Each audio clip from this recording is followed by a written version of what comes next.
A paz do Senhor Jesus, tudo bem? Vamos estudar a lição 2, Deus e a criação.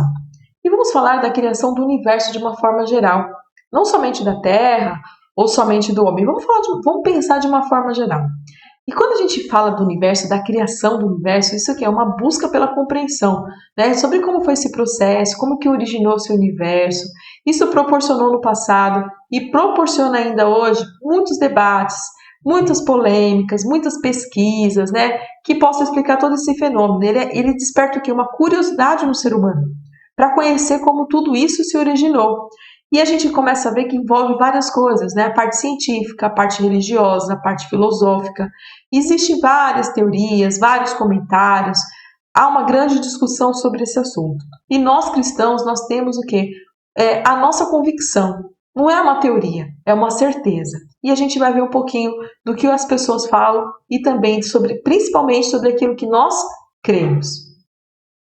Quando a gente fala do universo, a gente lembra aqui dos astros, né, como eles estão na disposição deles, os planetas, né, que continuam lá, o limite do mar, a cadeia alimentar, o ciclo d'água, a gente vê uma perfeição, né? Tudo isso se originou, com certeza, de uma mente maravilhosa, inteligentíssima, com grande sabedoria e que formou todas essas coisas. Só que tem o que? Uma grande teoria chamada Big Bang, que essa que é ensinada nas escolas, todo mundo foca muito nela. Vou falar de uma forma muito resumida. Diz que tinha as partículas espalhadas aí, essas partículas se juntaram, né, fizeram uma grande pressão e aí elas explodiram, formando o quê? O universo. Os planetas, as estrelas e tudo que há. Vamos falar do nosso planeta Terra aqui, o que há na Terra. Que houve evolução, que a gente vai falar também um pouco sobre isso. E tem a outra, que eles falam que é criado por Deus. Para a gente não é uma teoria. Isso é uma certeza, isso é uma convicção. Nós sabemos que o nosso Deus criou todas as coisas. Ele que fez tudo, com a mente dele que é sábia, que é o ser que contém tudo, todas as coisas, toda a sabedoria, todo o conhecimento está com o nosso Deus. E vamos ver, né, a Terra, o universo criado por Deus aqui. Lá em Gênesis 1 nos diz, no princípio criou Deus o céu e a terra. No decorrer dos versículos, vemos como tudo foi criado com um propósito, com uma determinada forma, ocupando o seu devido espaço e com função específica. A gente vê que tudo que o Senhor fez na natureza, no universo, a gente vê que tudo tem um propósito, tudo está na posição correta, tudo tem o seu tempo, tudo certinho, porque somente um Deus poderia fazer. Não é possível acreditar que uma explosão faria tudo isso no universo, faria tudo isso com a Terra, como a gente vai ver daqui a pouco. A gente vai ver aqui alguns exemplos. Olha só a complexidade e a organização do universo, pensando no nosso planeta. A organização do quê? Do dia e da noite. Foi o Senhor que criou isso. E como é que ele faz isso? Com a rotação da Terra tem o quê? 24 horas. A Terra está girando ali. E aí, em si mesmo, né, que a gente coloca aqui, é o movimento que a Terra executa em torno de um eixo imaginário que atravessa de polo a polo norte ao polo sul. Esse movimento provoca o que? A sucessão de dias e de noite. E nós, seres humanos, precisamos do dia e da noite. E isso acontece no planeta Terra todos os dias. A gente também tem o que? A organização das estações do ano, que a gente chama do que? De translação. É o movimento que a Terra executa em torno do Sol durante o período de 365 dias e 6 horas. Esse movimento provoca estações do ano e a desigual distribuição de luz e calor da Terra de acordo com a época do ano. E não é necessário? Né? Tudo tem seu tempo, tem as estações, as 4 estações bem definidas. Aí você fala assim, mas a gente mora aqui em São Paulo, tem todas, mas o nosso Deus, ele criou tudo certo. É que o homem vem destruindo a natureza e isso acabou mexendo até nas estações. Mas o Senhor fez perfeito, né? Então tem as estações do ano, tem lá a diferença do hemisfério norte, do hemisfério sul, e tudo flui perfeitamente. E torna a dizer, como acreditar que das partículas juntinhas que explodiram formou tudo isso? Não. Eu prefiro acreditar e eu tenho plena convicção que foi o nosso Deus que criou tudo isso na sua perfeição. Criação ou evolução? Isso aqui é uma outra discussão de como que surgiu o ser humano. Tem a teoria da evolução, que é a mais ensinada nas escolas. Essa teoria feita por Darwin descreve que as espécies existentes evoluíram durante anos de uma espécie simples. Essas espécies simples sofreram diversas modificações ao longo do tempo e transmitem novas características aos seus descendentes. Como, por exemplo, a gente vê na figura que essa teoria diz o quê? Que o homem, o ser humano, veio dos primatas, veio do macaco. E aí houve uma evolução, chegando no porte que nós temos hoje de seres humanos. Mas tem o que? A teoria criacionista que eles falam. Para nós não é uma teoria, para nós é a certeza. E diz o quê? Essa teoria acredita que tudo foi criado por Deus. Deus criou os primatas, eles nascem, eles crescem e morrem primata, não tem uma evolução. Deus criou o ser humano, ele nasce, ele cresce e morre ser humano. Né? Não tem uma evolução. É o que o Senhor criou, é daquela forma que vai morrer, ok? E lá em Gênesis 1, do 26 ao 27, nos diz assim: E disse-lhe Deus, façamos o homem à nossa imagem, conforme a nossa semelhança. E criou Deus o homem à sua imagem, a imagem de Deus o criou, macho e fêmea os criou. O Senhor está falando aqui que essa questão da imagem, né? O Senhor está dizendo que, olha, o ser humano ele tem vontade, ele tem intelecto, ele tem sentimento, que foi o que nós aprendemos na aula passada. E lá em Gênesis 2,7 diz assim, informou o Senhor Deus o homem do pó da terra e soprou em seus narizes o fôlego da vida. E o homem foi feito alma vivente. Né? O Senhor fez o homem do pó da terra.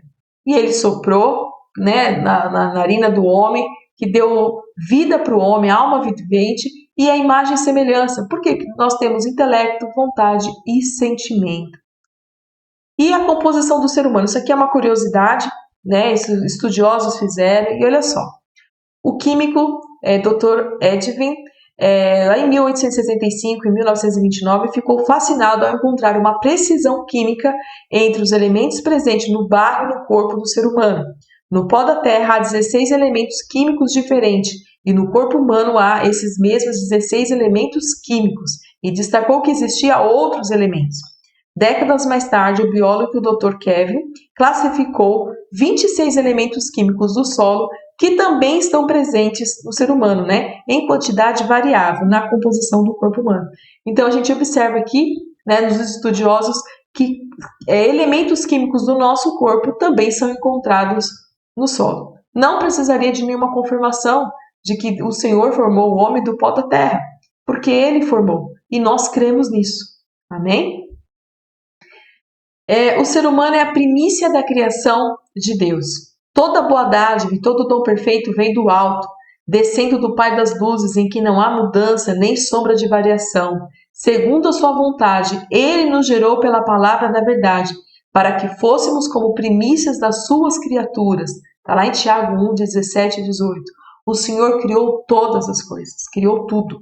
Mas o ser humano é a primícia, é o primeiro, é o principal, é o melhor que o Senhor fez. E por quê? Porque nós somos imagem e semelhança dele. A autoridade que Deus concedeu ao homem, lá em Gênesis 1, 28 nos diz: E Deus os abençoou, e Deus lhes disse: Frutificai e multiplicai-vos, enchei a terra e sujeitai-a, e dominai sobre os peixes do mar, e sobre as aves do céu, e sobre todo animal que se move sobre a terra. Foi isso que o Senhor falou para Adão, né, para crescer, para multiplicar, e que Adão estaria dominando sobre todos os outros animais. O dominar aqui não é machucar, não é ferir, não é o que o homem faz hoje, até porque lá no Jardim do Éden não tinha nada disso. Mas aqui é o quê? É que o homem, ele é sábio, ele tem inteligência, ele tem sentimento, ele tem intelecto ali, então ele vai dominar, ele é um ser pensante. A gente fala que o homem é um ser racional, enquanto os outros é irracional. Ah, irmã Renata, mas o meu cachorrinho, ele faz isso e faz aquilo, mas ele é irracional, ele foi treinado para aquilo. Eu sei que a gente ama os bichinhos, a gente fala, olha, só falta falar, só falta isso, só falta aquilo, mas ele é irracional. O único ser racional é o ser humano, que consegue fazer, que consegue construir, que consegue pensar ali, ok? O animal, ele age pelo instinto.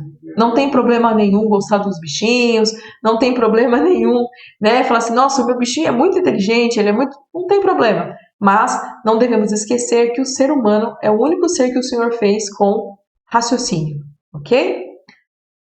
E aí chegamos aqui no final. Alguns podem se basear em filosofias e teorias, mas nós sabemos que tudo foi criado por Deus e Ele está no controle de todo o universo. Lá em Romanos 11:36 nos diz assim: porque dele, por ele e para ele são todas as coisas. Glória, pois, a ele eternamente. Amém. O Senhor criou tudo isso por ele, para ele. É tudo para a honra e glória e louvor do nome do Senhor. Querem tirar o mérito do nosso Deus, querem tirar a honra, a glória do nosso Deus, mas nós sabemos que Ele criou todas as coisas. Ele fez tudo, Ele sabe de todas as coisas. E o que eu acho muito interessante é que o nosso Deus, Ele conhece a cada um de nós. Ele conhece cada um dos seres humanos, Ele conhece cada um dos animais, Ele sabe de todas as árvores, de tudo. Ele sabe. Mas pensando em nós, que somos a primícia da criação dele, Ele me conhece melhor do que eu mesmo. Ele sabe o que eu fiz ontem, Ele sabe o que eu fiz hoje e Ele sabe o que eu vou fazer amanhã. Ele sabe o que eu penso. Antes que venha uma palavra à minha boca, Ele já sabe. O nosso Deus, Ele nos ama. E foi Ele que criou todas essas coisas e colocou o homem para cuidar. O homem, quando a gente lembra, quando o Senhor criou o jardim do Éden, criou a terra, Ele colocou o homem ali para cuidar. O homem ali como realmente a primícia, o principal. Pena que Adão e Eva pecaram, mas ainda assim o Senhor não desistiu de nós. Ele continua amando a primícia da sua criação, né? E vai chegar um tempo que o Senhor vai fazer o quê? Novos céus e nova terra. E a natureza também vai ser transformada. Amém? Nós terminamos a nossa aula por aqui. Que Deus os abençoe.